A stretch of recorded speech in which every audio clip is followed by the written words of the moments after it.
Okay, Margaret, we're going to get started. So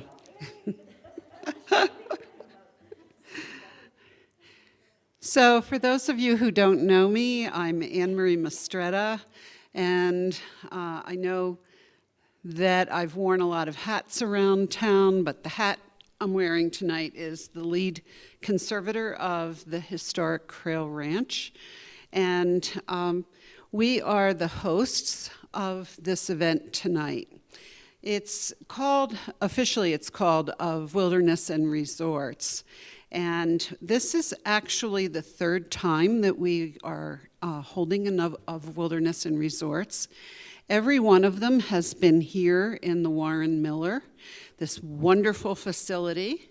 And I want to thank John Zirkle up there somewhere. There he is. John, I'm thanking you. Thank you for making this facility available for community events and bringing exciting programming to us and taking such good care of this place. We really appreciate it. So we started Of Wilderness and Resorts in 2017 when we premiered the movie Homesteads to Huntley, which chronicled the transformation of our community from ranch lands to resort. The purpose of this night and all the other presentations that we've had under this title is really to highlight local history. So other than premiering that film in 2017, in 2018 we had local author and scientist Dr. Duncan Patton. We also had scheduled local author and retired physician, Dr. Jeff Strickler, who was scheduled for March 12th, 2020. And I'm sure you want to forget that date, but that was the day that the governor shut down the state of Montana. And we did a cold cancel that afternoon. And some of us stood out there and told people that they had to go home, seek shelter from the germs in their house. So we've rescheduled tonight. We're still under pandemic stuff though, so, but we are filming and we're also putting this out to the world via YouTube, virtually. So tonight we're featuring Dr. Strickler. We're also featuring the Montana Historical Society, and then finally an online museum called Codex. So the first presentation will be from Dr. Jeff. He's a retired pediatrician. He's a Rotarian, and he's an author, mainly of history, but I think that you sneaked a wildflower book in there? No? I'm attributing somebody else's work to you then. He has spoken at the Museum of the Rockies, the Gallatin History Museum, and also frequently on hikes and cross-country ski trips. So Jeff, would you come up here? And tell us about your new book, which isn't totally new anymore, but it was new when we first scheduled this.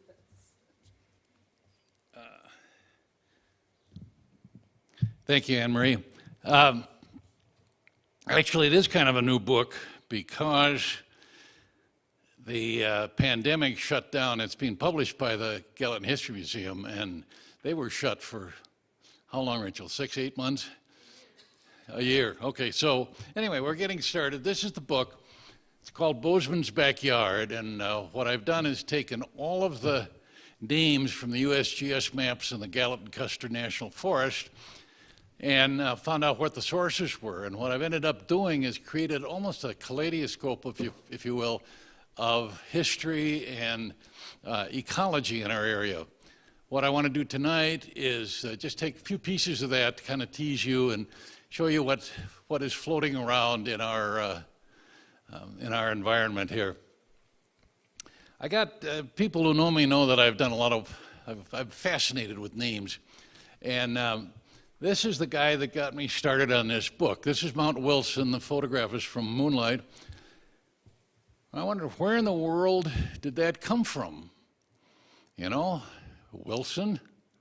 Well, 2017, the Lone Mountain Land Company started work on the new hotel in the Big Sky Town Center.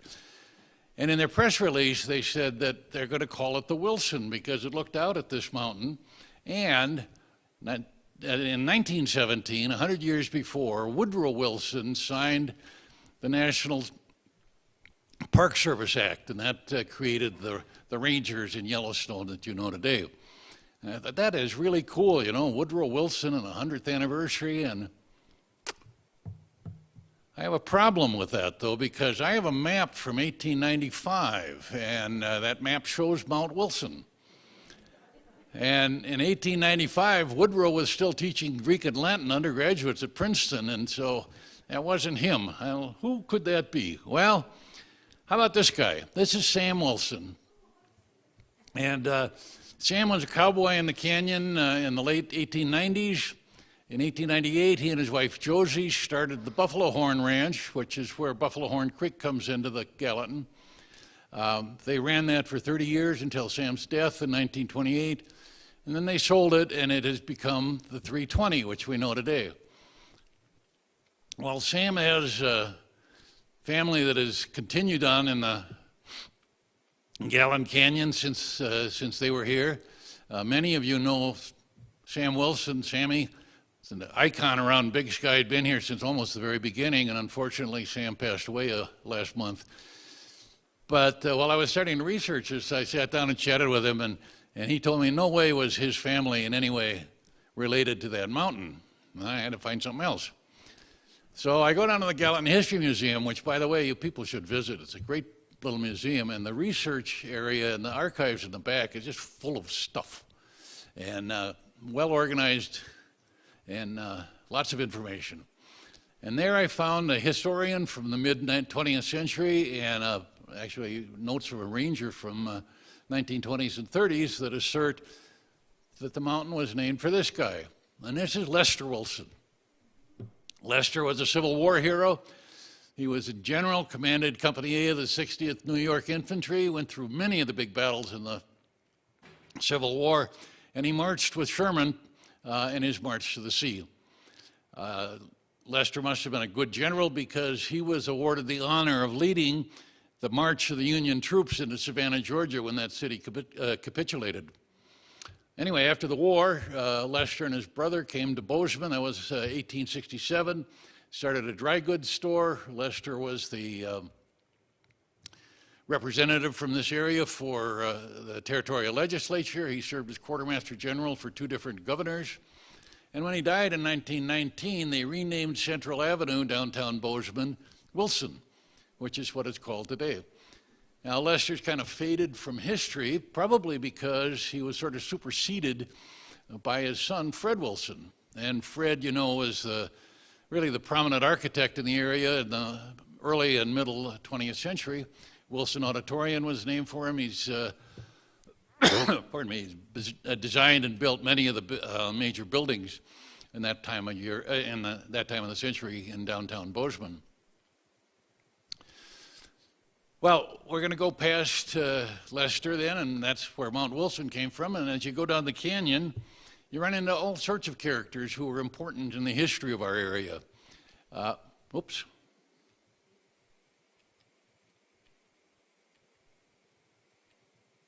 There, we're a little out of order. The fellow on your right is Charles Anthony. He and his wife Angelique were new immigrants to this country in 1862. They came and had a ranch in the Gallatin Valley. Didn't do too well, so he moved down to Spanish Creek. And he started a ranch, started acquiring more land. His son, Charles II, the little boy on his knee, took over the ranch at his father's death, and he worked with Harry Child. Harry was the head of the Yellowstone Transportation Company. They had hundreds or thousands of horses that ran all the wagons and the stagecoaches in Yellowstone in the early days. And They expanded from horses to cattle, started acquiring more land, and pretty soon had, pardon me, one of the largest stock ranches in the country. They called it the Flying D. Now, the Flying D is still there. After Charles II's death, his son did not take over. The place was sold, and it is now under Ted Turner's ownership, as you guys know.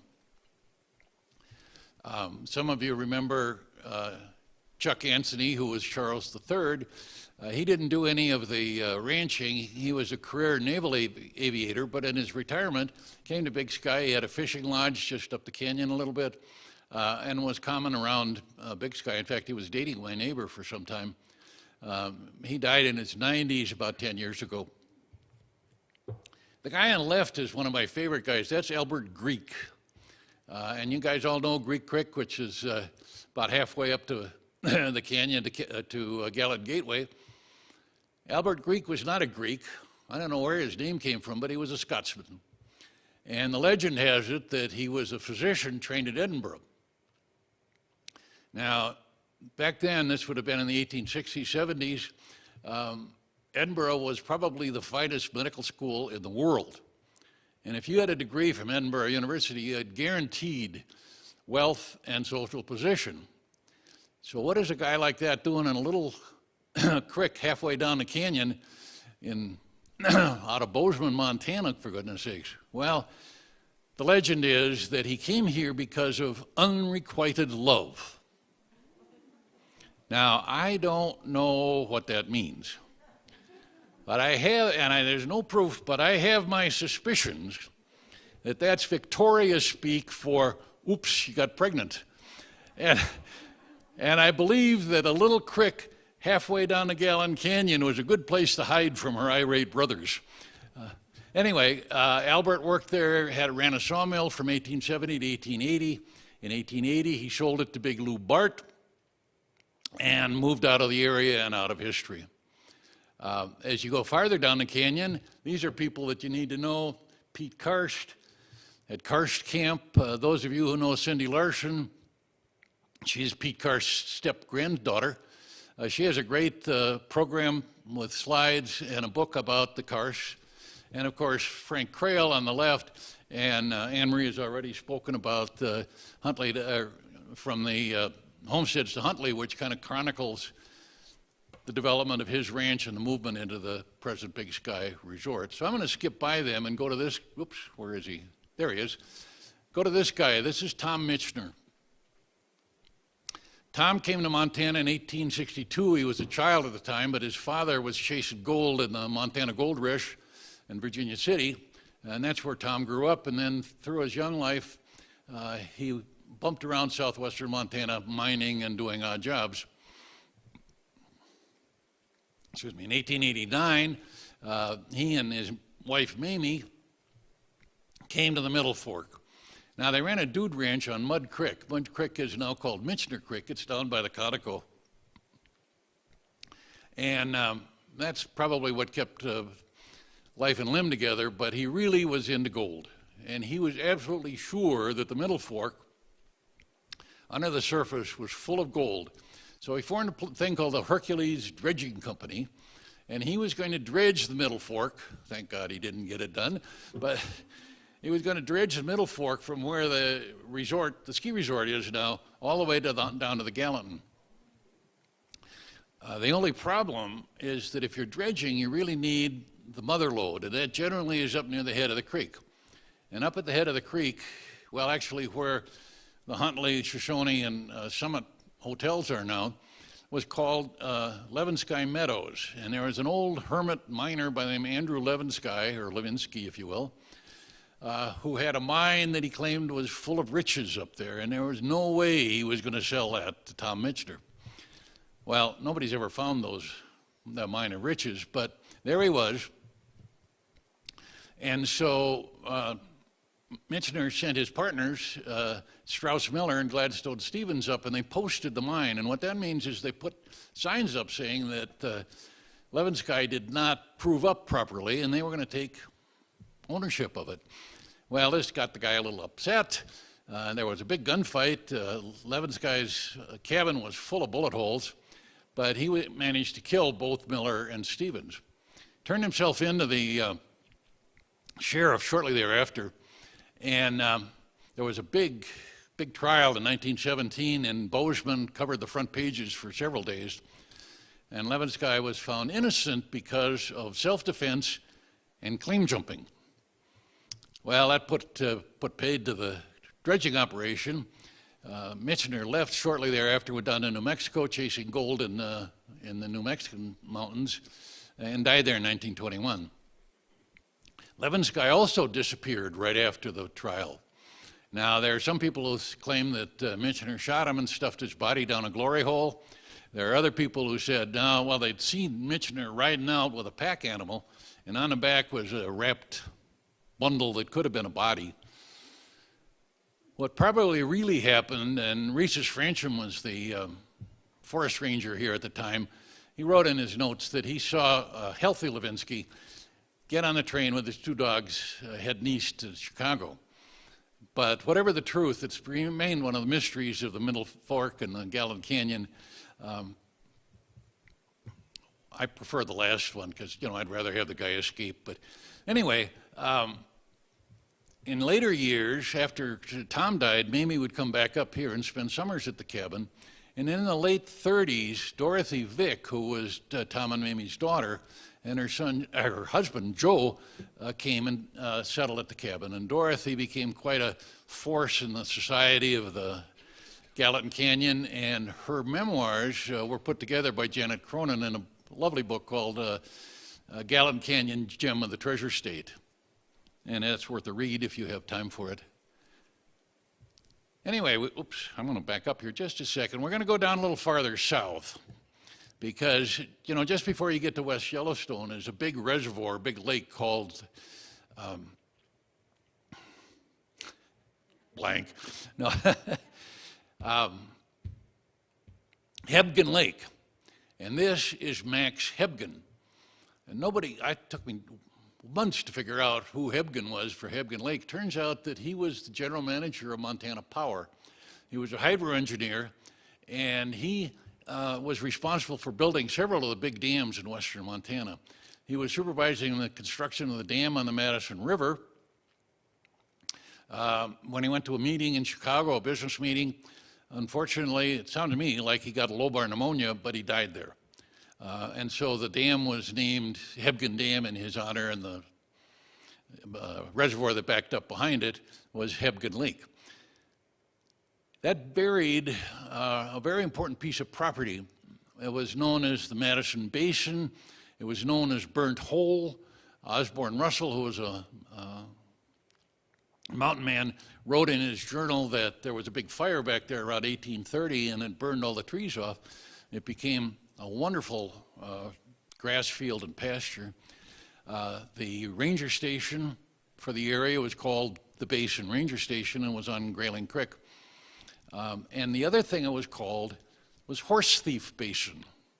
And this is fascinating. It pops up and down throughout the book. But, when you go down just before you get to Yellowstone Park is the Taylor Fork of the Gallatin.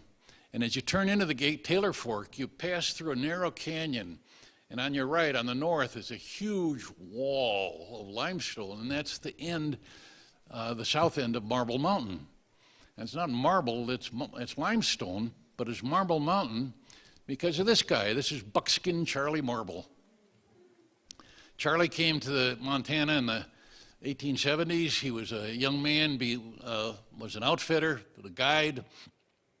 His most famous trip, he led Teddy Roosevelt on a 40-day hunt through the Madisons and the Gallatins. Buckskin Charlie and his wife Lizzie had a cabin, and this is Albino Lake, but the cabin is right behind where I took the picture off my right shoulder. It's now no longer a lake. It was Marble Lake. It's now Marble Swamp. But that's where they had their cabin. The cabin's gone.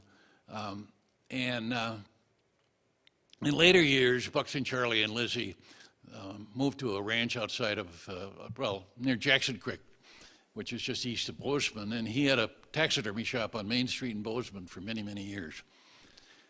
I bring him up because in the 1870s, he had a couple of clients, dudes if you will, down on Grayland Creek, and they were fly fishing. And while they were down there, they saw 3 guys and a bunch of horses ride into the woods.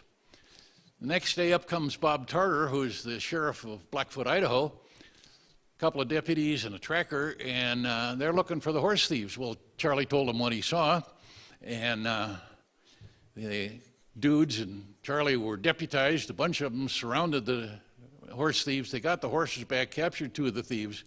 Bob Tarter goes back with his captives and with the horses that he returned to their rightful owners. But this goes on and on. What happened, these guys would take the horses, they would feed them at the basin, which was this beautiful grass meadow, now under the bottom of Hebgen Lake. And when they got strong enough, they would drive them north, and they'd get them up to Canada where they would sell them, pick up some Canadian stolen horses that their buddies up there had gotten, and bring them back to southern Idaho, where mysteriously there was a sudden need for extra horses. And as they would go out, they went out the Madison River, and they got to the south end of where the Madison River turns north. 287 highway turns north there. And there's a creek called Sun Creek. On the banks of Sun Creek are the graves of 3 horse thieves. John Guy, who was sheriff of Gallatin County in 1870, his posse caught up with the guys down there, shot and killed them, and buried them. If you go farther north, where they would drive their horses up to Jack Creek, and you know Jack Creek, it comes out of Big Sky and goes west to Ennis Lake. And in the woods, right where Jack Creek comes out into the Madison Valley, deep in the woods are the remains of a corral. And this corral is where the horse thieves would rest their horses for the next leg of the journey. The next leg would then go up basically over Norris Hill to the town of Norris, and then turn east to get to the Madison River again, and they'd hit the Madison River right about the place where people are doing their inner tubing now. And up there is a little stream coming out of the Spanish Peaks called Cherry Creek.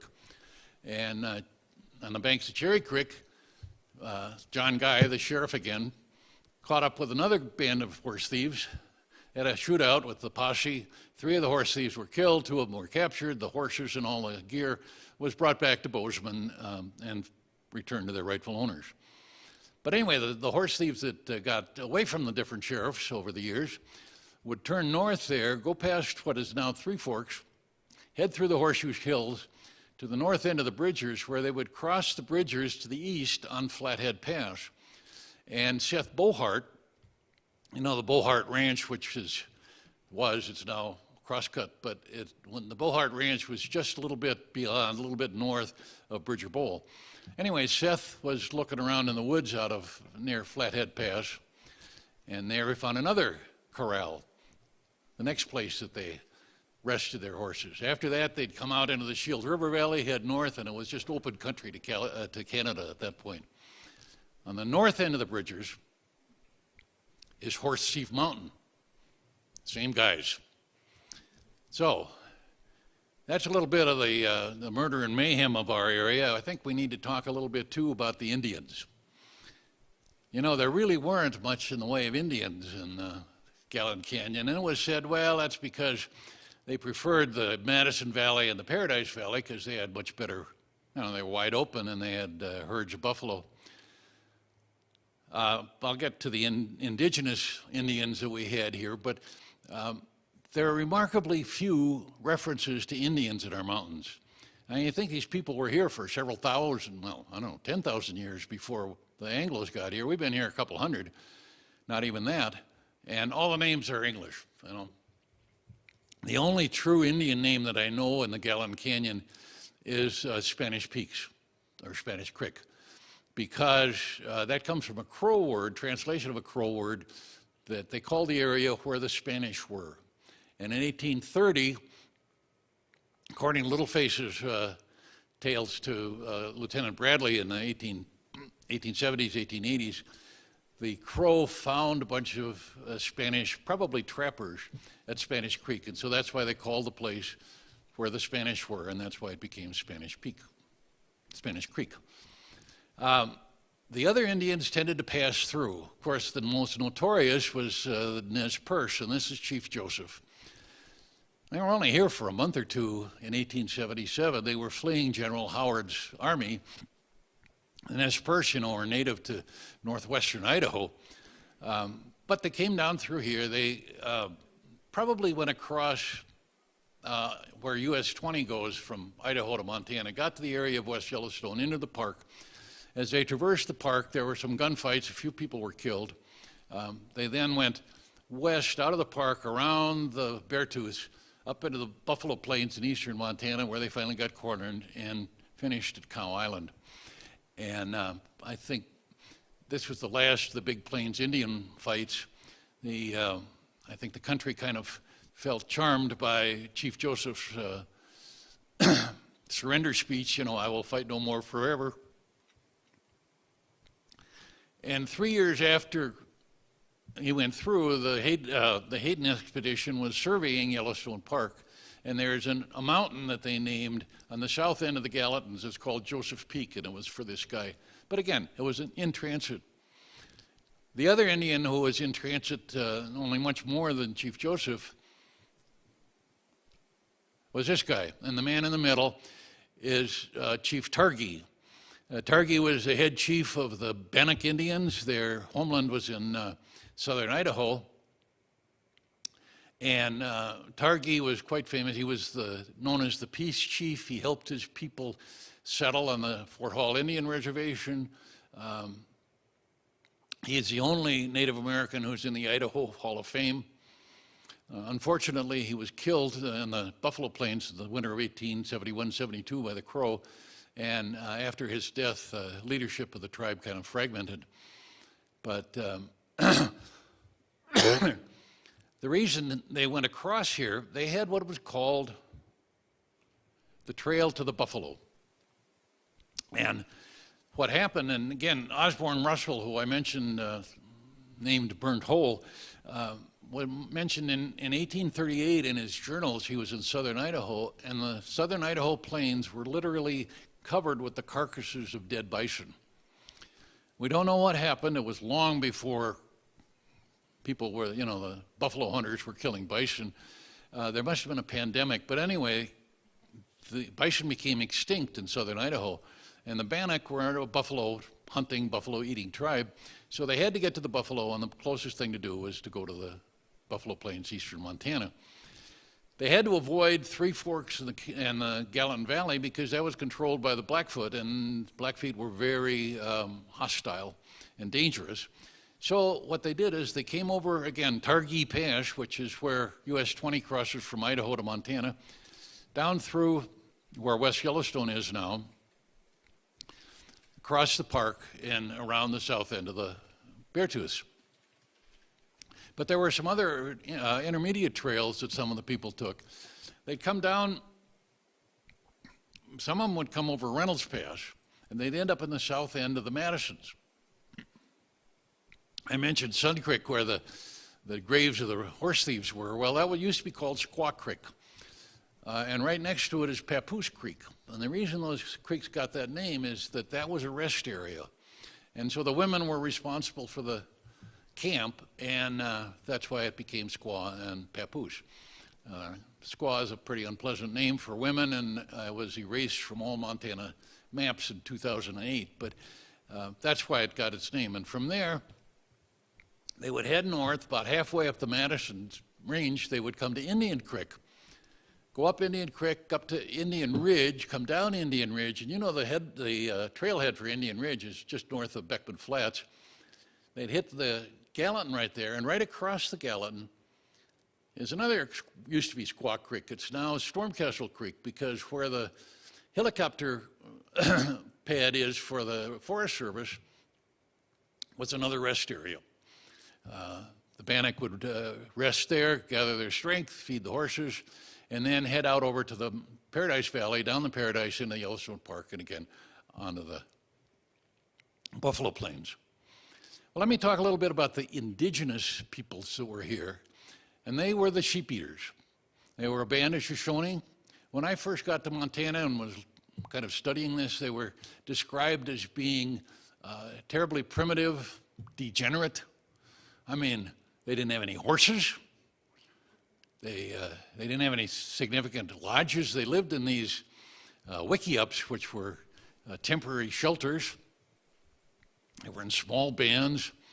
By the way, wickiups were often mistaken for teepee poles. They're actually just brush that's piled together. And that's where our teepee creeks and our wigwam creeks that are up and down the Gallatin Canyon come from. And, you know, these people, they didn't eat the noble buffalo or the elk. They ate sheep.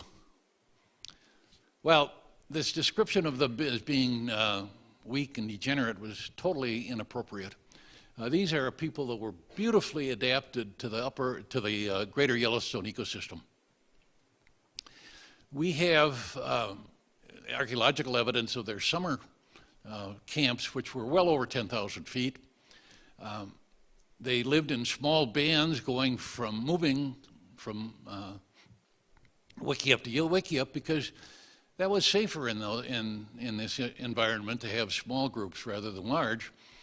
And they call them, the sheep eater name is actually what they called themselves. It's a translation of the Shoshone word because that's what they ate. And prior to 1870, it's estimated that there were between 2 and 3 million sheep, bighorn sheep, in southern Montana. Unfortunately, we started moving domestic herds into the mountains to graze. They carried diseases that the bighorns were totally unprepared for, and they died off in the thousands and hundreds of thousands.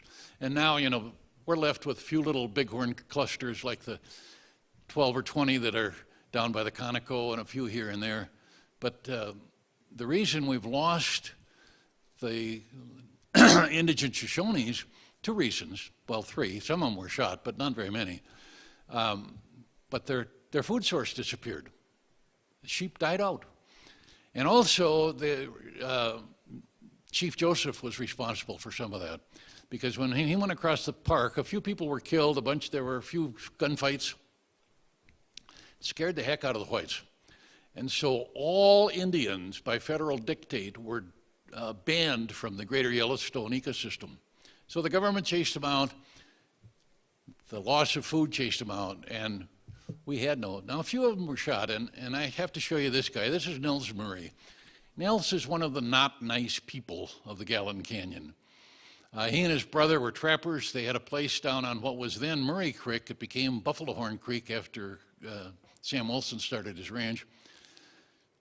But Nels bragged that at one point he and his brother found a bunch of Indians camped at Cinnamon Creek. And as you know, Cinnamon Creek is just a mile north of the 320.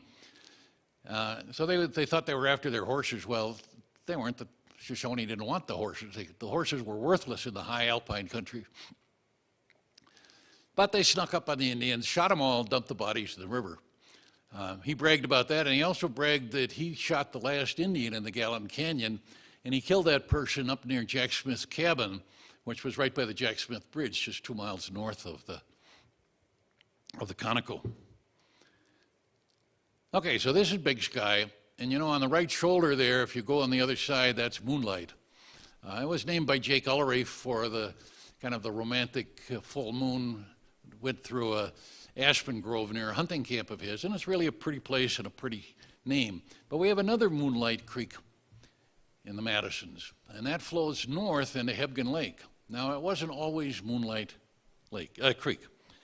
It was actually Moonshine Creek because of all the stills along the shore. But there was a rather righteous fellow by the name of C.P. Swim. He's supervisor of the Gallatin Forest down there, and he thought that was an inappropriate name. So he renamed it Moonlight instead of Moonshine Creek. But there were a lot of stills down there. And well, there's Whiskey Spring. Whiskey Spring is just a little bit west of the town of West Yellowstone. Well, there were a lot of stills up there. It's quite different now. It's surrounded by a cyclone fence and a bunch of modern equipment because it's one of the primary water sources for the town of West Yellowstone. It's also the source of Yellowstone Springs bottled water. Now, I've personally never bought that brand, but I hear it has quite a kick to it. And the other thing that there was reported in the history of West Yellowstone, It's that they had a railroad that came in there. In the winter, the railroad came in once a week, and they always brought bushels and bushels, bags full of cracked corn for animal feed. Now, you guys have been to West Yellowstone. You know in the winter, the snow was up to your eyeballs, and they didn't keep their stock there. The stock were all wintered over down in Ashton, Idaho, way lower. Now, I don't know what the cracked corn was for. I suspect it might have been the favorite breakfast cereal for the people of West Yellowstone. But anyway, the other thing I want to talk about, again, on the south end of the Madisons is a creek called Bad Luck Creek. And this sounds like a real Montana place, you know? I mean, you can dream of a homesteader who got droughted out, you know, and had to leave. Nah, wasn't that. Maybe it was a miner, you know, he invested his life savings in the mine. He was going to strike it rich and came up dry. Nah, wasn't that. Actually, the name is more of a cowboy bar story. And it seems a cowboy was line riding down there, saw a grouse, thought it'd make a good tasty dinner, hopped off his horse to shoot the grouse. The horse spooked, and the guy had to walk all the way back to the ranch, about 10 miles. And he wanted to call it Grouse Creek, but his buddies, they insisted on calling it Bad Luck Creek. And actually, it's lucky. It could have been a lot worse. So the last thing I want to talk to you about is this guy. This is Eugen Voldemar Hilgard. He's the guy that Hilgard Peak was named for. Hilgard Peak is the highest point in the Madisons. It is one of the highest mountains in Montana outside of the Beartooth. Hilgard was an agronomist. He went with the Hayden expedition that surveyed the Yellowstone. And his job was to find agricultural land in the survey area. Easy job. I mean, that's all rocks out there. But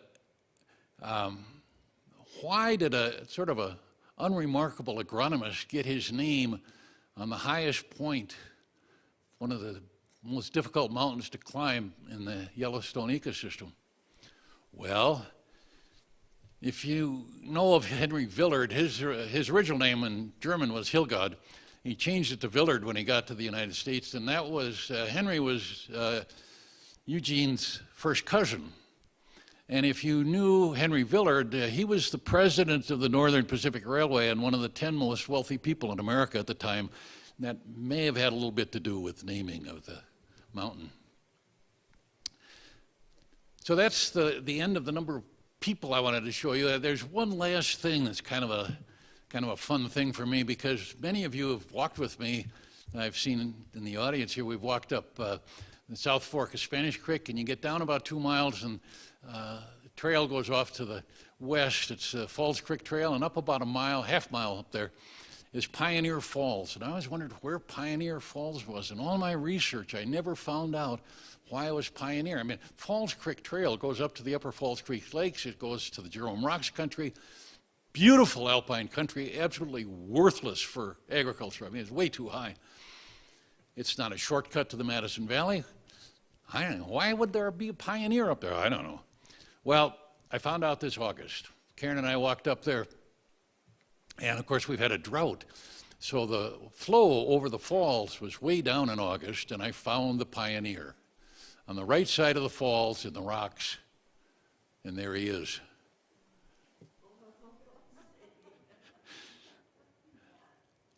Anyway, thank you all very much. We're going to have a little book signing afterwards if you'd like. All the proceeds go to the Gallatin History Museum.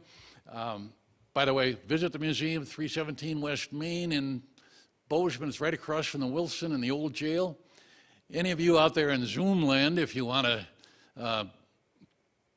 get the books, www.gallatinhistorymuseum.org/shop, and you can buy it easily.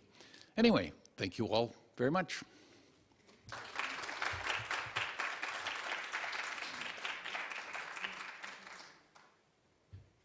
Am I to introduce somebody else?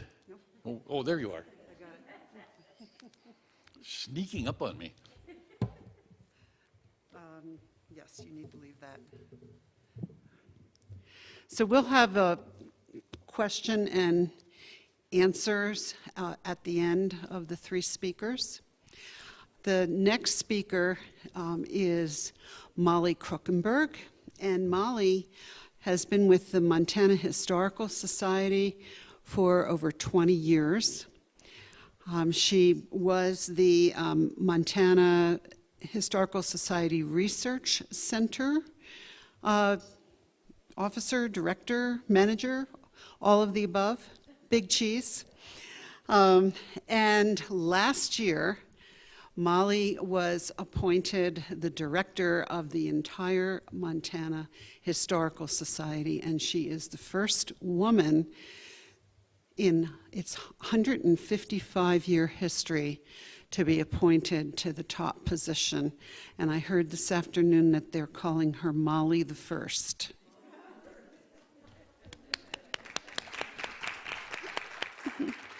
I'd also like, where's Ginny? Ginny, wave, stand up, say hi. Ginny is the Grants and Development Officer. I knew there was an officer in there somewhere for Montana Historical Society. So you know how to work this? Okay. I know, you're a pro.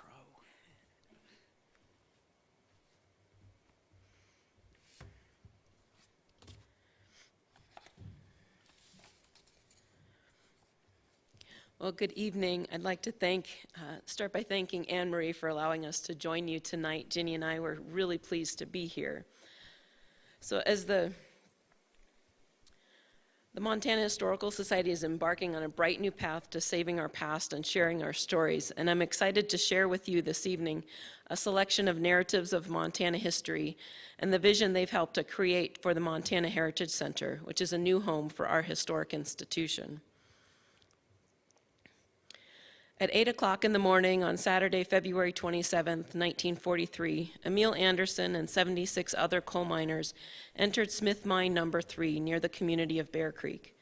An hour and 37 minutes later, employees close to the surface of the mine felt an enormous pressure in their ears, followed by a powerful gust of air filled with soot and debris. 3 workers escaped from the mine explosion, but within its depths, 30 men died instantly from the forceful blast, and another 44 soon suffocated. Emil was among this latter group. In the short time he had remaining to him, he used the lid of a dynamite box and a piece of chalk, the materials he could find nearby, to leave this message for his family. It's 5 minutes past 11 o'clock, Agnes and children. I'm sorry we had to go this way. God bless you all, Emil, with lots of kisses. This deeply personal and tragic farewell is a poignant reminder of the worst coal mining disaster in Montana history. The men who perished in the Smith Mine are part of a legacy of extraction that spans our state's history. Emil's story and the artifact that represents it also illustrates the importance of the work of institutions like the Montana Historical Society, the Historic Quail Ranch, and the Gallatin Museum. The artifacts that are saved and shared by history organizations are a tangible reminder of our shared past and serve to create an understanding of that past that will inform a better tomorrow.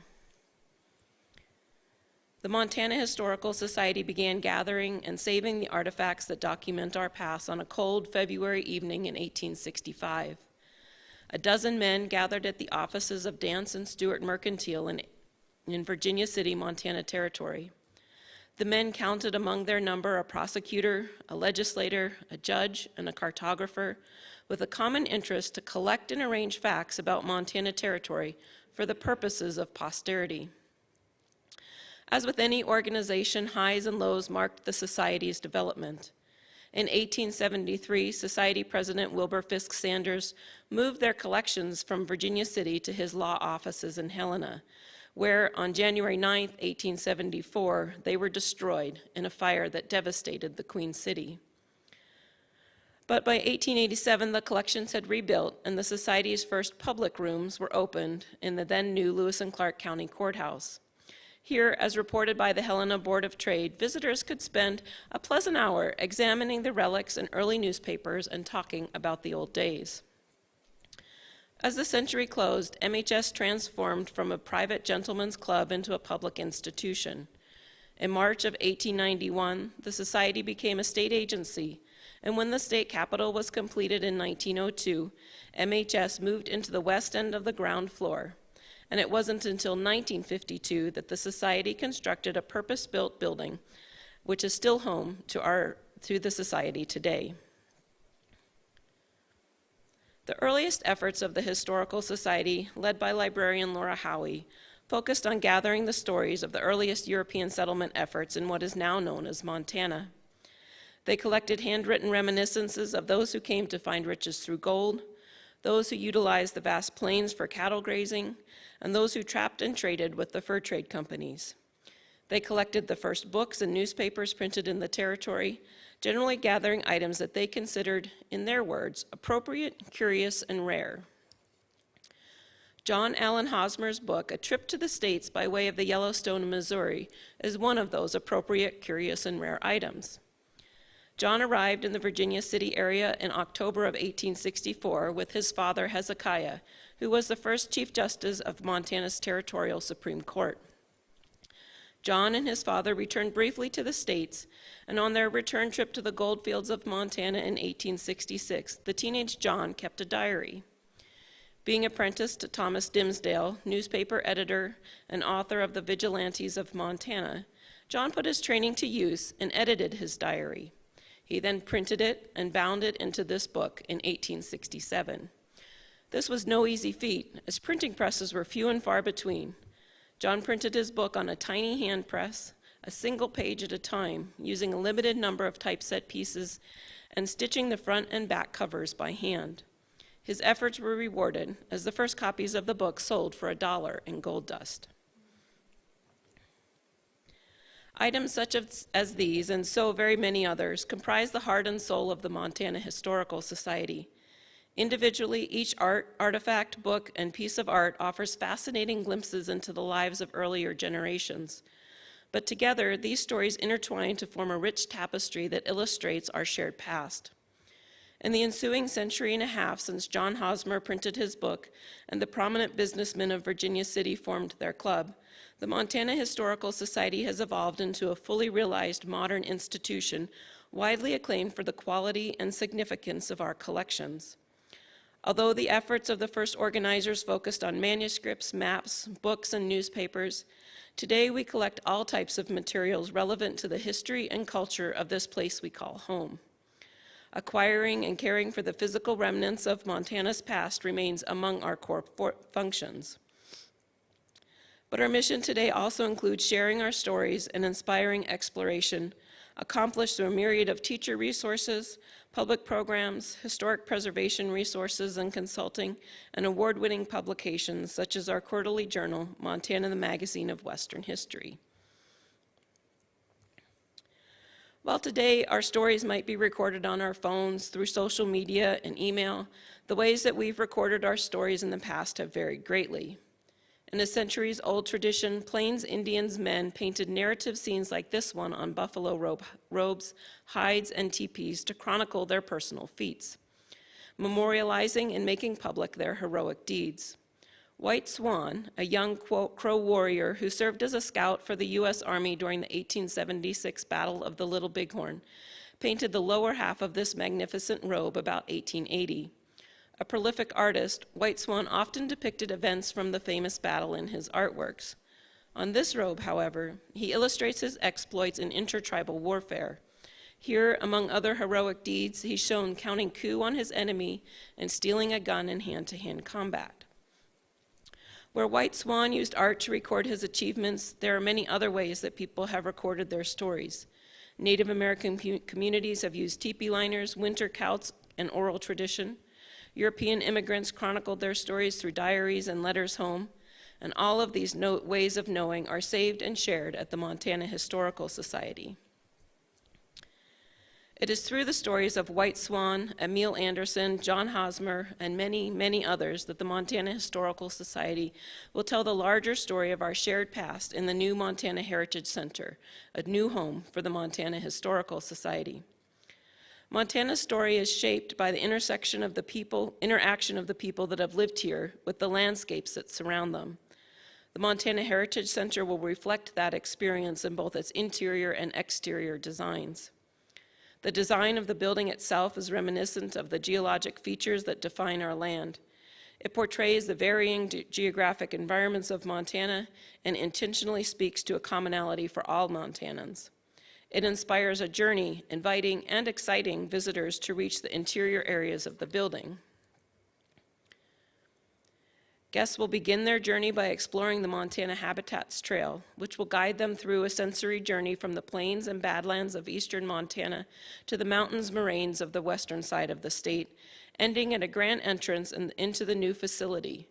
Incorporating audio, tactile, and aromatic components, as well as sculptural elements, the trail will integrate elements that make it particularly accessible to the disability community and inviting to all.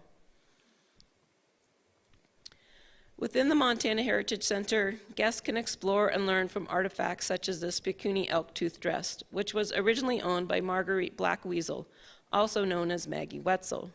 She was a survivor of the 1870 Marias River Massacre and wife of well-known trader Joe Kipp. Dating to as early as 1830, the dress consists of two tanned hides, possibly from mountain sheep, sewn together with sinew and originally decorated with 192 elk ivories. A dress like this one would have been worth 2 good horses, indicating the economic value of both the ivories and the socioeconomic status of the wearer. Major Rufus Allen came into possession of Marguerite Black Weasel's dress, along with dozens of other ethnographic items, during a survey of the Blackfeet Indian Reservation in 1880. Nearly 2 decades later, Copper King William A. Clark purchased the artifacts for $800 and gifted them to the Montana Historical Society. Today, the Society continues to rely upon the generosity of donors to gather together the artifacts that tell our stories. It is only through their willingness to share our precious history that we can learn from the past. Marguerite Black Weasel's dress embodies many different aspects of Native American life in the Northern Rockies and Great Plains, including traditional lifeways, as well as changes associated with European encroachment. The Montana Heritage Center will feature nearly 30,000 square feet of gallery and interpretive spaces, more than doubling our current exhibit spaces where we can tell those stories. The galleries will showcase artifacts from the Historical Society's collections while providing an authentic and inclusive interpretation of our past. Arranged chronologically, the central experience, the Montana Homeland Gallery, will guide visitors on a journey through the history of the place now called Montana, from 13,000 years ago to contemporary times, highlighting pre-contact Native American life, the fur trade and gold rush eras, the open range and homesteading, mining, the effects of the Great Depression and 2 world wars on Montana. It will engage visitors with more modern history with a discussion of Montana's landmark 1972 Constitution and the Cold War era missile silos that mark our plains. A dedicated space, curated by our many tribal partners, will tell the story of Montana's contemporary Native American communities. And finally, our youngest visitors will enjoy a train-themed hands-on space that takes them on a touch-and-feel journey from Plentywood to Whitefish. This experience-based exhibit will feature the rich artifacts of the Historical Society while also using images and interactive elements to allow for multiple ways to experience and learn about Montana's past. The Montana Heritage Center will feature 2 additional major galleries that will tell stories complementary to the Homeland Gallery. As a young boy in St. Louis, Charlie Russell had an intense interest in the Wild West and spent hours reading and dreaming about it. At the age of 16, Charlie finally made it to Montana Territory. Rather than being a cowboy, though, he found himself herding sheep near the Judith Basin. But sheep ranching wasn't to his liking, so he moved on, working as a cowboy for a number of outfits. The hard winter of 1886-87, in which snow fell continuously and temperatures dropped to 50 below, proved a turning point for Charlie. During that winter, he witnessed the devastation that weather wrought on the open range cattle herds that were ranging the plains. When asked how the herd had fared over the winter, he answered with his now renowned watercolor, Waiting for a Chinook, which depicts a starving cow. This simple drawing catapulted Charlie to fame and put him on the road to becoming Montana's beloved cowboy artist.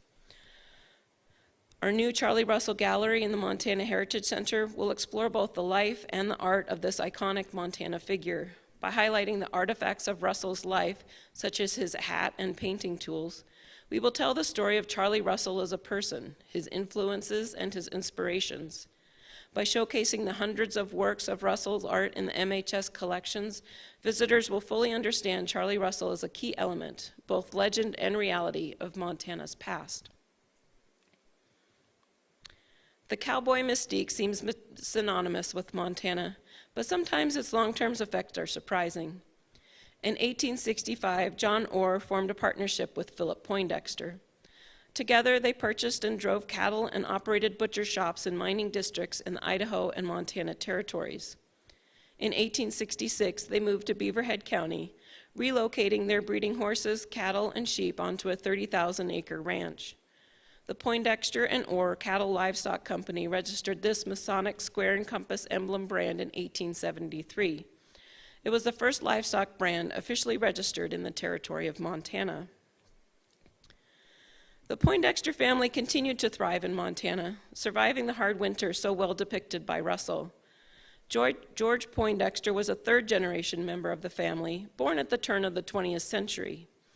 He and his wife, Eleanor, developed a love for and began collecting abstract art in the mid-20th century, and eventually owned and operated an influential art gallery in New York City. But they continued to value their connection to Montana and wanted to share their love of art with the citizens of their home state. Beginning in 1960, the Poindexter family donated an extraordinary assemblage of 99 works of art to the people of Montana.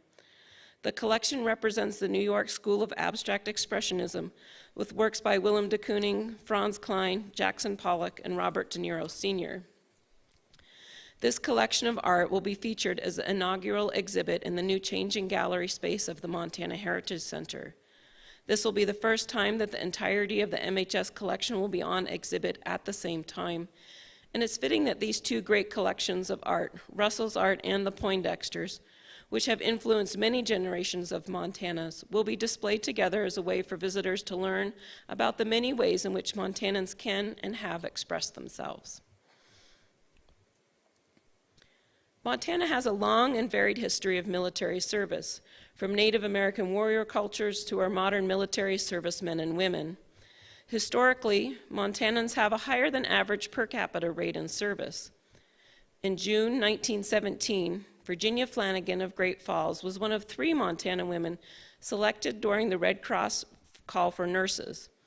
After nearly a year of battlefield training, Virginia left for the front, where she joined medical units in France. She served through the signing of the armistice in November 1918, caring for wounded soldiers until she returned to the United States in July of 1919, after more than 2 years of service. While the 3 large exhibit galleries in the Montana Heritage Center will tell chronological or topical stories about Montana, cases located throughout the public areas of the Montana Heritage Center will feature textiles like Virginia's uniform, as well as quilts, branding irons, firearms, and other artifacts that will tell smaller pieces of the Montana story. While exhibiting the artifacts and sharing the stories of our past form the core of the Montana Heritage Center experience, the building also features other spaces that will bring our visitors together to share their stories and build relationships. An expanded first-floor reference room will make our extensive research collections more accessible. 2 new student classrooms and a 300-person event center will allow us to reach more people than ever through our programming. A cafe and larger retail space will entice visitors to stay longer and interact with one another. Slated to be completed in December of 2024, the Montana Heritage Center is not just a building. It will be the home of Montana's memory. It will encourage visitors to explore the myriad stories that make up our past. It will be a community-centered space that invites visitors to learn together about one another, about our past, and how we can work together to create a better future. These child-sized polio braces, standing just 22 inches tall, were found in the attic of the Chaudere Children's Hospital in Helena. Nearly every summer throughout the early 20th century, the poliomyelitis virus swept through the United States. Attacking the nervous system, the virus causes severe respiratory difficulty and muscle atrophy and can lead to permanent paralysis and even death. In 1916 alone, Montana's public health officials documented more than 100 cases of polio in the state and 24 deaths. Polio continued to menace children through the 1940s and 1950s. In 1954, children in 4 Montana counties took part in clinical trials for a killed virus polio vaccine, the largest trial of its kind in U.S. history. The following year, after the vaccine had been proven safe and effective, a nationwide immunization program began in earnest, and the disease was successfully eradicated from Montana by the early 1970s. These braces bring to the forefront how our past connects with our current experiences. From the 1918 influenza pandemic to polio, Montanans have previously faced and overcome widespread challenges. By knowing about and learning from our past, we can be better prepared to determine our reaction to and how we might manage current events. Artifacts such as this one, and the many, many others saved by the Montana Historical Society and our sister institutions, illustrate how we can begin to learn from our past and understand who we are as a people with both similarities and differences. So I invite you to join the Montana Historical Society on our journey to create a new home to save Montana's past, share our stories, and inspire exploration. Together we can learn about our history to provide meaning for today and vision for tomorrow. Thank you.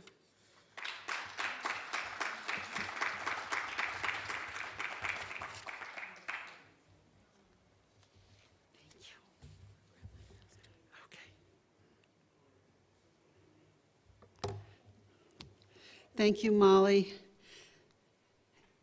And I'm glad you were able to keep your cough under control so you could get through that. Really looking forward to it, to the new building. I've spent many a day at the Montana Historical Society. It's been very helpful. So tonight, the last thing we want to do is introduce the Big Sky Historical Collections. And this is a platform, a digital platform, that is being pioneered by the historic Quail Ranch Homestead Museum. You know, we're over on Spotted Elk. We have only 1 acre left of the 960 acres that was once that ranch. We have only 2 buildings left of the, I think, 15 buildings that were once there. Honestly, I often thank God that that's all we have left, because it's a lot of work. And we are the only public library museum in Big Sky. But we've got a couple of problems. One is that we are small. We are really almost out of exhibit space. The other is, watch the snow start piling up already. We are snowbound for close to half the year. And finally, our database, we do have everything in a database, but we couldn't share it with anyone. We have thousands and thousands of documents in our museum. Unfortunately, the good news is that we have them, because they can really inform us about that time period. And there are a lot of little museums around the state. Very few of them have the kind of documentation that we have. So that's the good news. The bad news is that we could not do a lot with all of those documents. They sit in acid-free folders, in acid-free boxes, in fireproof, water-resistant safe. And we have struggled with how do we get all of that information out to the public. We do get really very formal requests for by researchers. So just this last year, a professor from a university in Colorado contacted me and asked me to help him study cowboy clothing. We had a graduate student doing his doctoral research on Montana wheat and wanted to know more about the Crail Fife wheat. Dr. Patton, when he was doing his book, The Gallatin Way to Yellowstone, he asked for a lot of our documents and our photos. The BSOA, when they first began the pond study, which seems to go on for our lifetimes, they asked for a lot of information, and several of the companies that were working with them took many of our photos, copies of our photos from back 120 years ago. The Huntley family has asked for information, and the Crail descendants have also asked us for a lot of information. And honestly, I don't think I can remember everything that we've been asked for, but that just gives you a clue as to how much people depend on us. And we enjoy doing this work. We are all volunteers, and we're happy to do this work. However, when we do that work, we can't do other work.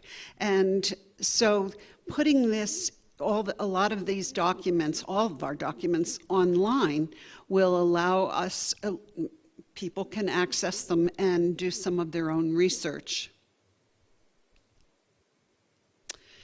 So we, just as the Montana Historical Society has run out of room and needs a new building, we're in the same situation. However, we don't have the ability to put up another structure. So we are going online, and we made that decision back, I believe, around 2017. And we drew up our criteria for what we wanted, and we studied for, I'd say, 2 to 3 years. Kimberly can wave to you. She did a lot of the research on a number of programs and platforms. We found this wonderful, what we think is a wonderful database and digital storytelling program called Custom Codex, or Codex for short. And it just matches what we wanted to have in a program. First of all, it archives and displays. So it's not just sitting in somebody's computer somewhere. It will be the videos, documents, articles, photos, everything will be online and available to anyone who wants to look. It provides a platform for display of overflow artifacts, helps us to develop and share learning resources, and helps us to engage and collaborate with the community to tell local history stories. And as Big Sky grows and develops, it is really, truly important that we save our history and we preserve the stories. So this is an example of an entry into any database for a museum. You can see the quilt there. That's a quilt that's on display at the museum. It's from 1901. You can see that there's an artifact number, a catalog number, if you will. And then there's a description of it, of the quilt. Not a big deal. This is current practice. This is standard practice in archival practice across museums. The difference here is that people are going to be able to see this online. It's accessible to anyone. Overflow items. So I already told you that we have thousands of items. How do they fit into just 2 buildings? Well, hundreds of them are photos and letters and deeds and certificates and news articles. And there's no way that we can display all of those. People wouldn't even know how to go about making sense of all of it. So you can see here's a letter from September 28th, 1913 to Emmett. He's the middle son who stayed on the ranch for close to 50 years. That's in a storage cabinet right now. On the other hand, we have this 1891 Jewett Sereno No. 8 cook stove that got donated to us by Bucks T4 when Bucks sold their property and business to the Yellowstone Club. And the former owners of Bucks did not want to convey some of the artifacts, and so they donated them to Historic Quail Ranch. We were so excited. We have the 2-holer. We have Bucks dress chaps. We have the brand. We have a lot of neat stuff, but with all of it came this behemoth of a stove. And we looked at it and said, we want it, but we don't know where we can put it. So it sat for almost a year in a storage unit at Lazy J South. More on that cook stove a few slides from now. We thought, though, that the most exciting feature of Codex was that it's a storytelling platform, and we want to tell stories. That's what history is about. It is our stories. So this is Mishner Cabin. It's one of several that had been along the ridge that's just across from the Exxon station, and I'm not sure what company owns that now, but it's the gravel pit, I think. And I'm going to use this to illustrate what this codex can do for us and also for this community. So this building was built in 1907, and this building actually still exists. In fact, it's right out those doors. So I will go through this. This is an example of a slide in the story about the Mishner Cabin. We called it Built to Last, and we're trying to tell about the 3 lives of this cabin. And so if you access this gallery, they're called galleries, or this story, you would see that there's a whole explanation of the history. This tells about Mishner. Jeff talked about Tom and Mamie Mishner earlier, the Mishners who came here in the late 1890s. And Tom Mishner, in a lot of ways, was a visionary, and what he did was built all of these cabins, and he lured people who were headed to Yellowstone National Park to stay and have a dude vacation. So did the 320. And this is Mr. and Mrs., this is a photo of Mr. and Mrs. Lammy from Bozeman. I know that you know that there's a street, and it's in Jeff's book, I believe. No? Okay. They were out here for a dude vacation. They don't look like they could get on the horse, though, right in that photo. But anyway, this is a slide. It gives you some history, gives you the story, gives you a vintage photo. Well, in the late 1990s, these cabins were going to be destroyed. And so there was a group of people here at the school, the superintendent, Pat Ingram at the time, Joan Traylor, middle school teacher, and they rallied the community to save at least this one cabin so that the students could learn experientially about the homestead era. So we not only can put in vintage photos, but we can put in, this photo is about 20-some years old, and a little bit more of the story. And then a little more of the story and a very current photo, which I took, and I took it because I was about to write an article in 2015. Sad thing happened to this cabin for a while because the school district was terribly overcrowded, and they started using this cabin as a storage facility.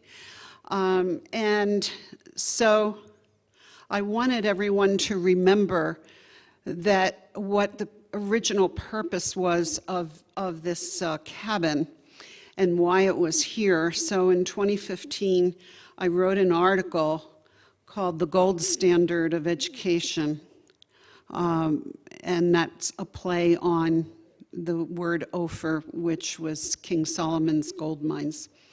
And now with Codex, I have this article that was written in 2015 embedded right onto one of the slides, and it's downloadable. So if people wanted more detail about the missioners and about the story of how that cabin got out there, they can just download this story and have it.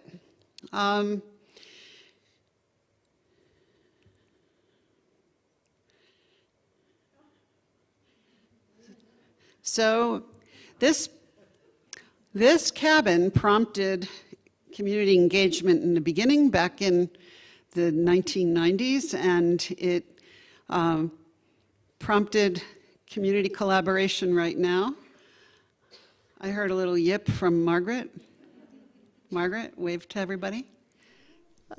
There's Margaret bossing everybody around.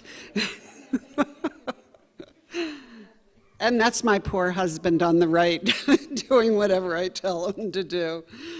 But we've recurated the cabin so that it is a homestead cabin with a schoolroom in it, because that's exactly what it would have been here in the 1910s and 1920s. There was no building that was dedicated to school.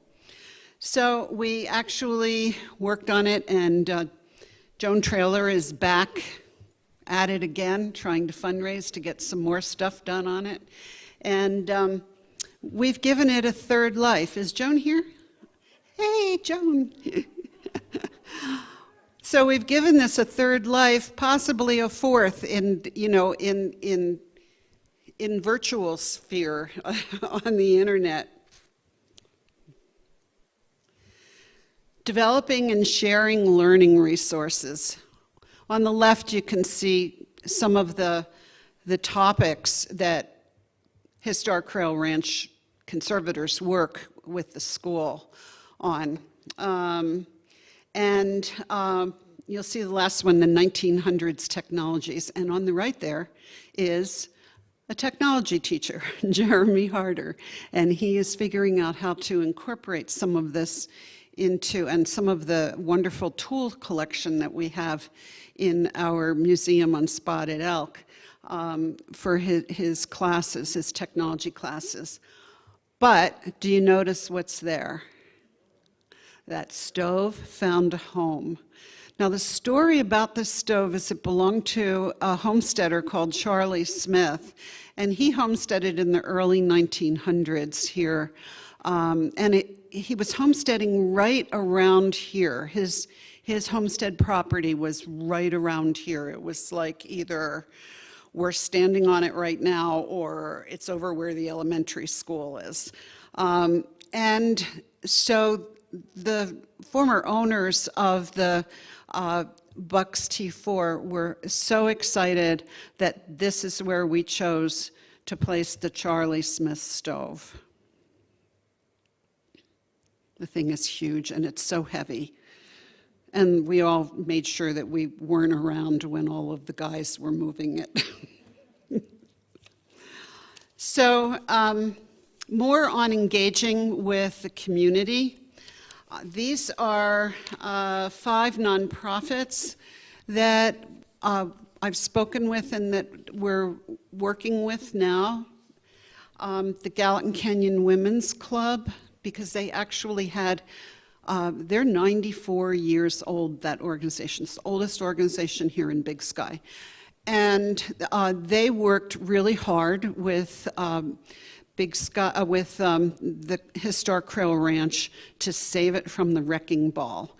So I'm going to tell that story on Codex. Had discussions with the Big Sky Community Library director, not with the Friends of the Library yet, but there's just a ton of information in that community library about their relationship with this school, which actually started in 1959. I have the school board minutes from 1959 when they first announced that the library would be a community library. Trapper's Cabin, Jeff, I think you earlier mentioned Bohart Ranch, owned by Crosscut now. I was a guest, my husband and I were a guest in early September up to the Trapper's Cabin, which is had been owned by private people from the 1930s when Dr. Caroline McGill was the first owner, and all the way to just a couple of years ago when it was sold to Crosscut. It's a spectacular area, and they would like us to tell their story. Buck and Helen Knight Foundation, they've been so good to us, giving us money as well as artifacts. So we will tell the story of Buck and Helen Knight and their foundation.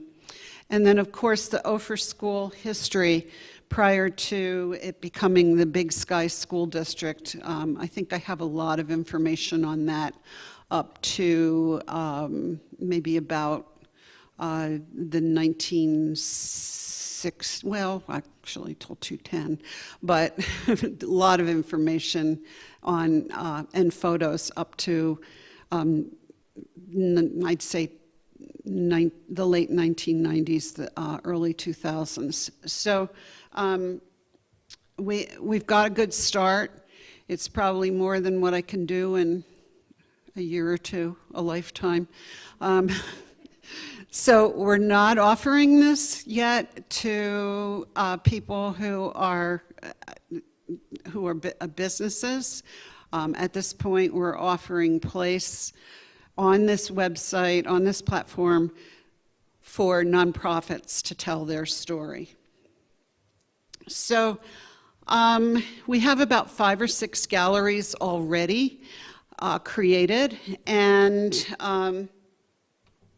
there are other authors, I want you to know. Al Lockwood has authored a couple. We have not released the URL yet, but let me first tell you, this was one of Al's galleries that he created, the 1918 influenza pandemic in Big Sky. So he takes a larger worldwide event and hones in on Big Sky. And I appreciated that because I was fascinated by it too. And most recent issue of the Gallatin History Quarterly has captured the story of a family that was fractured, a family that was tangentially related, and then ultimately married into the Crail family.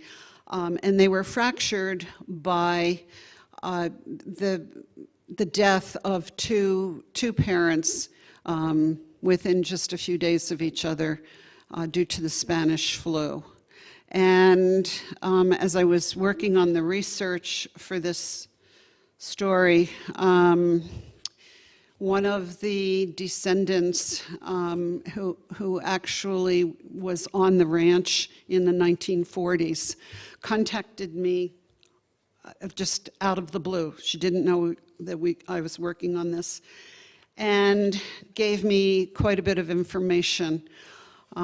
We've become great friends, and then summer of 2020, during the pandemic, the family came and they reunited 102 years after the Spanish flu separated them. They reunited at Crail Ranch during the pandemic.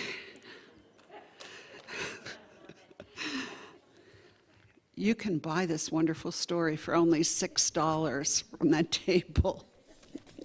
And I thank the Gallatin History Museum for seeing the value of that story. You'll see on the bottom right, there's a box, and this is what you see at the end of each of these galleries. There's the author, there's a spot for downloading the story, and it didn't show up on here, but you could email the story, text the story. You can, send the article out in Twitterverse if you'd like to. And so this platform really is state of the art for communicating local history. And we are so excited to have it. It's a little spendy, so I'm writing grants like crazy. And we will announce it, the URL, when we get to the point where we're going to release it. I think it'll be in just a few months, and everybody will have to be patient that it's not totally finished, but I have the feeling that this could be one of the projects in my life that will never be totally finished, so I just have to let the baby go. So anyway, that is the end of this segment, and I thought I'd give a little advertisement in there for Homesteads to Huntley.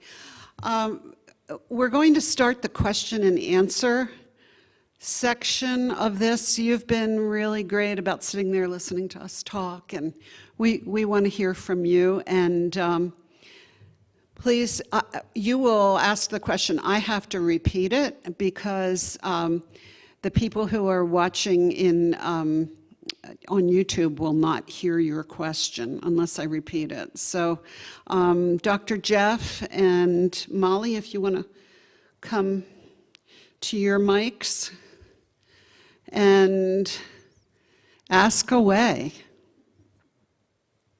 Yes. I have a question for Dr. Strickler.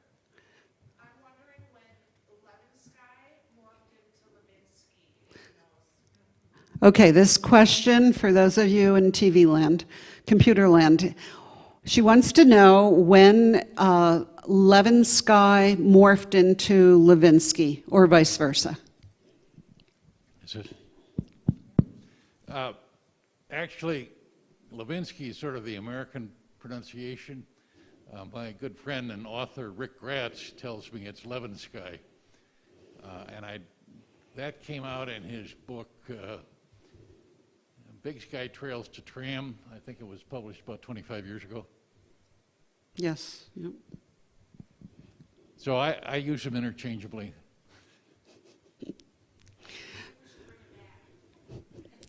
She says we should bring it back. Other questions?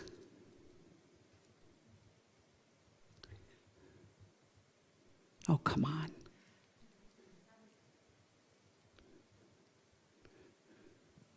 So I have a question for you. Who knows what a glory hole is? That's what they somebody said they stuffed Andrew Levinsky's body into.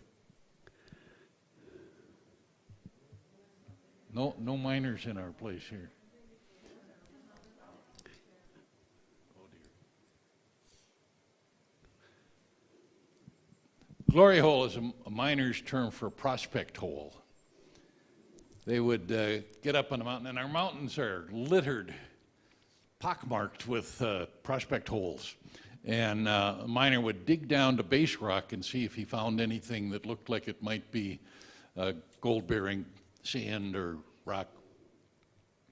And you know, the official term is a prospect hole, and that's important because we call those people prospectors, and that's where that name comes from, is the holes that they dug.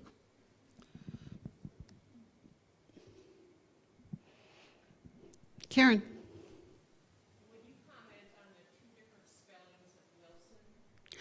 Karen has asked if Jeff would comment on the two different spellings of Wilson, the single L and the double L. Well, as I said, I have about 20 pages of notes that I've sent, that I have sent and am sending off to the USGS, actually the GNIS, the Geographic Names Information Service, on misspellings on the maps in the Custer-Gallatin National Forest. They're all over the place. And the other one that you all may know about, up a little bit east of Bozeman, there was a guy named Colonel Chesnut, C-H-E-S-N-U-T, again, a Union Civil War hero, and came to Bozeman, and he had a store and what have you, but every store owner in Bozeman in the latter part of the 19th century was also a miner, and he found a huge coal seam just off, I think it's the Trail Creek exit, isn't it? East of Bozeman on I-90, I mean, where I-90 is now, and made a lot of money out there. They had a little town named after himself called Chesnut, and provided coal to the Northern Pacific Railway. The coal was hauled off to Anaconda for the smelter. Post office decided it was chestnut with the T, like the tree. The chestnut tree doesn't grow east or west of the Mississippi, but that's what it was, and what the post office says, like any government bureaucracy, that's what it is. And so the town became Chestnut. We don't know what the colonel thought of that. He died shortly after. So, but again, there are pages and pages of misspellings. I just want to let you know that out that door there are a lot of materials for the Montana Historical Society. And then Joan Traylor, I'd like to give you the opportunity to make your pitch.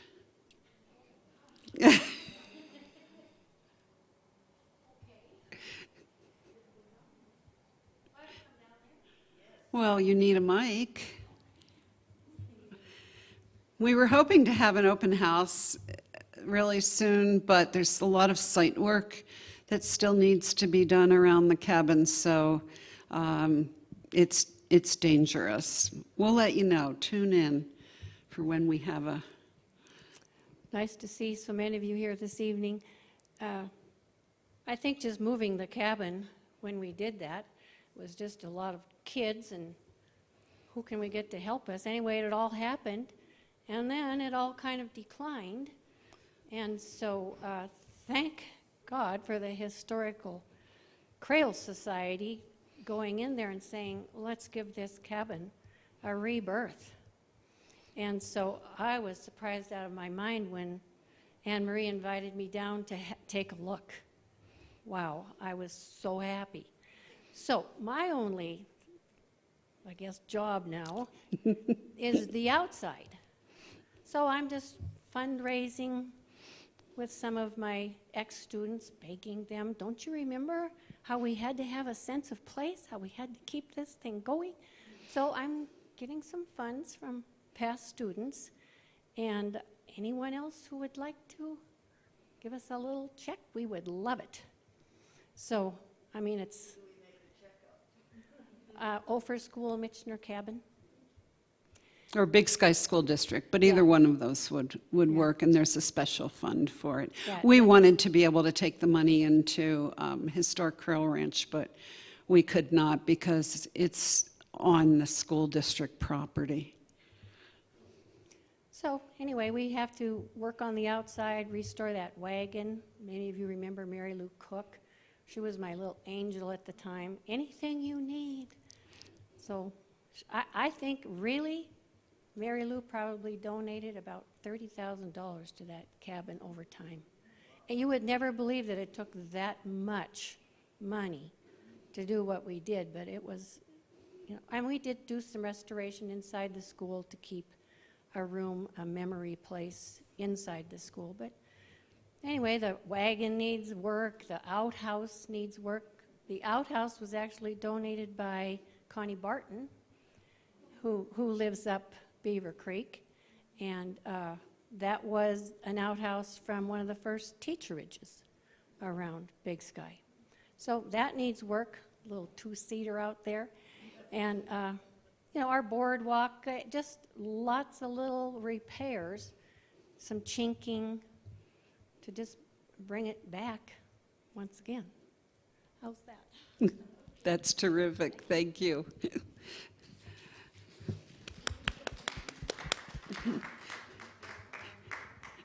And Linda Nell is here, and she keeps saying, I don't know, they keep calling it the first schoolhouse. And it was not. It was a dude cabin. However, we've kind of made it into a schoolhouse, so they'll be right. Questions? Other questions? Sally? There's some kind of a program at the Historical Society where you can send family pictures, historical pictures, into something like this where you can access them online. Okay, Sally is asking about a program at the Historical Society where families could send their photos in and they can be accessed online.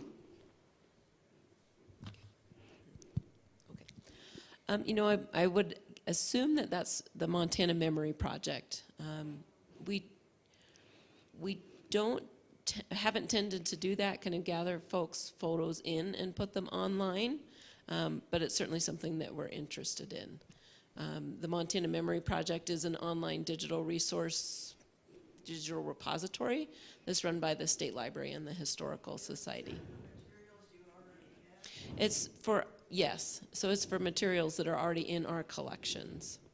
Well, and it also has, I've used that a lot in my research, and it has pictures from other small museums, Columbus, Red Lodge is not involved, Big Timber, Livingston. Yeah, you know, I can't even remember how many, but there's dozens and dozens of small museums and libraries from across the state that have participated in the Montana Memory Project and have materials up there. So when you say just for ours, it's not just our material, it's from all across the state.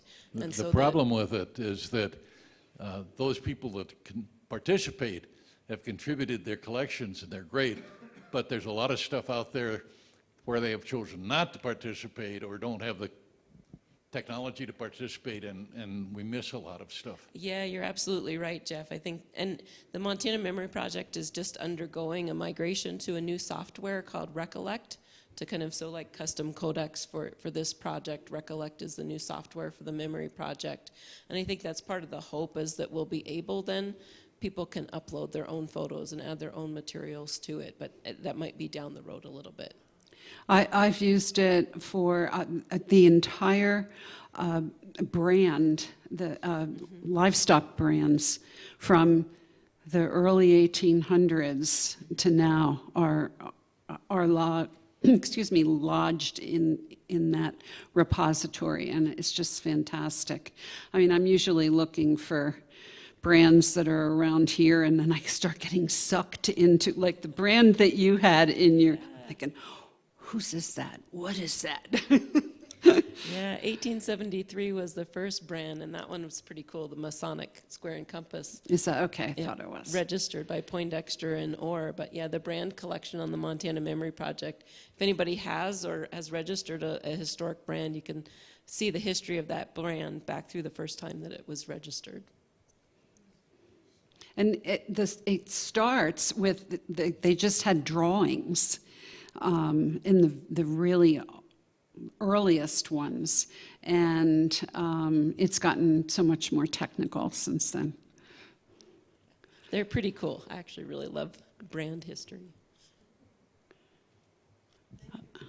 Other questions?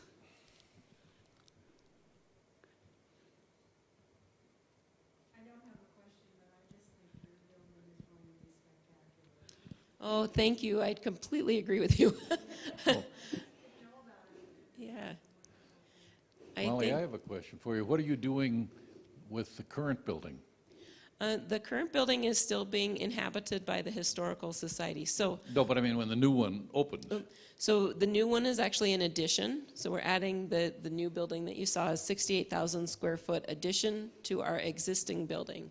And then the existing building will be remodeled, kind of top to bottom, and so that the two buildings will become one. So we'll have one large building of about 195,000 square feet. Yep. Thanks, Ginny. We do have a project website where you can see some more renderings of it, and a video fly through. And excuse me, I have kind of developed a cold in the last couple of days. MontanaMuseum.org is our website, and you can see some more information on it there, including the layout. And we are raising $10 million, by the way. Molly said she's raising $10 million. Yeah. Or Yeah. Ginny said she's raising $10 million. Yeah, it's a $57 million project with the majority of the funding coming from the state accommodations tax, and $10 million is from private funds raised by the Historical Society. We've raised about $6.4 million, so we're on our way, but with the building completion by 2024, we've got a little bit further to go. Other questions? Linda?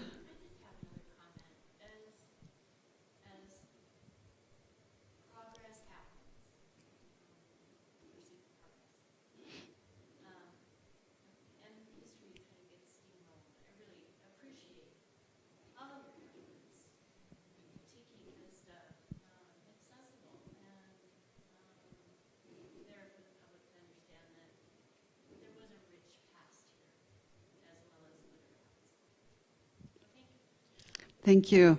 For those of you watching remotely, Linda, who was born and grew up in this area, right?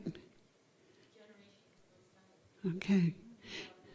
In north of the Gallatin Canyon, just north of the Gallatin Canyon. And she just said thank you, because as progress has come to Big Sky, she's worried that history will get lost, and she appreciates that we're trying to preserve it and make it accessible to anyone. Thank you for the appreciation. Okay, we have books. The Bozeman's Backyard by Jeff, and he's getting his pen ready. We also have images of Big Sky that Jeff and I wrote back in 2012. Gosh, it's almost 10 years. And we have this very economical book. So please come on up, and also if you have other questions that you're too shy, although I think I know most of you, and I don't think any of you would be shy. Lou, I know you're not shy. Jean, I know you're not shy. But if you want, come on up and talk with us. Thank you so much for coming out.